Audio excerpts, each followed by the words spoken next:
going to fix one of my all-time favorite dishes, barbecue beef. This is beef brisket that I'm going to do in the crock pot. Makes it quick, simple, and delicious. I've lived in Texas for, about 22 years, and I think you can tell from my accent I'm a New Yorker though. And I was introduced to barbecue food in Texas, and I love it, anything barbecue. Barbecue sauce on chicken, ribs, and beef brisket was my favorite.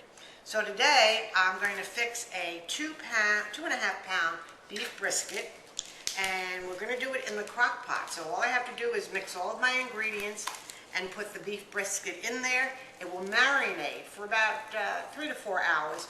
It's even better if you can marinate it overnight. In the liner of my crock pot, I'm going to put all of the barbecue mixtures, sauces in here. First we're going to start with a bottle of barbecue sauce. Now, I'm making a 2.5 pound beef brisket, but on my blog you will get the recipe ingredients for a 5 to 6 pound brisket. So, which calls for, the 5 to 6 pound calls for a full bottle of barbecue sauce. So I need half a bottle for the 2.5 pounds. So I'm going to put that right in my crock pot liner. And to that, I'm going to add 1 tablespoon of brown sugar,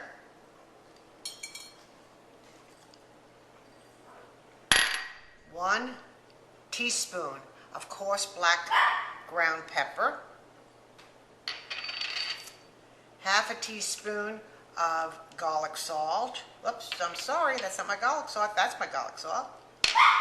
Onion powder, 1/4 of a teaspoon, 1/4 teaspoon of dry mustard, and we're going to put in, it sounds like a lot of salt, but it really isn't. This really works out really well. I'm going to use a 1/2 teaspoon of seasoned salt, a drop of liquid smoke, just a dab, whoops, and 1/2 teaspoon of Worcestershire sauce. My Freddie, my Maltese, is barking because he knows Mommy's making barbecue brisket. And he's saying, hey Mom, when's it going to get ready? Okay, those are all my ingredients. And we're going to mix that well, blend that well. And then, that's blended well. And now we're going to put the beef brisket into the crock pot liner, and want to coat that well with the barbecue sauce. So turn it over a couple of times. Use your hands if you need to, and get it well coated. Put the lid on, and now that's going to go into the refrigerator, and I'm going to marinate that 3 to 4 hours. And while that's marinated, I'm going to fix the side dishes with this, which will be jazzed up baked beans and coleslaw. While my brisket is marinated, I'm going to go ahead and fix my baked beans that I'm going to have as a side dish with my brisket. I call this my jazzed up baked beans. I use 1 whole can of vegetarian baked beans. And to that, I'm going to add a chopped up onion,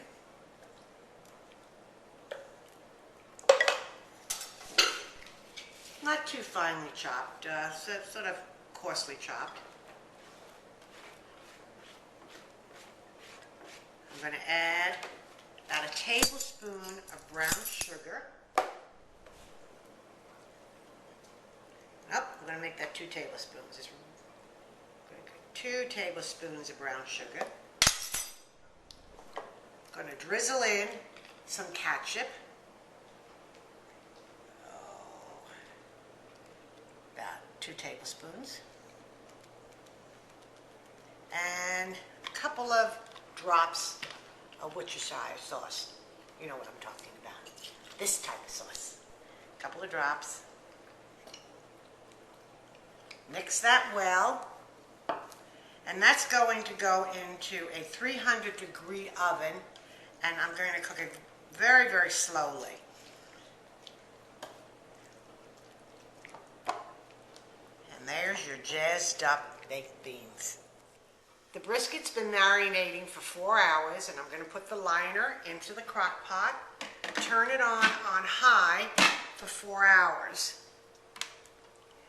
And then we're going to come back in 4 hours and check our barbecue brisket. Our brisket is ready, and I'm going to slice my brisket, slice it against the grain, and I let it sit out a little bit before I start slicing so that it holds it together better and holds the juices in. Now you can serve this on a platter just by itself with some extra sauce, or you can do it the way I was taught in Texas, and I love it this way.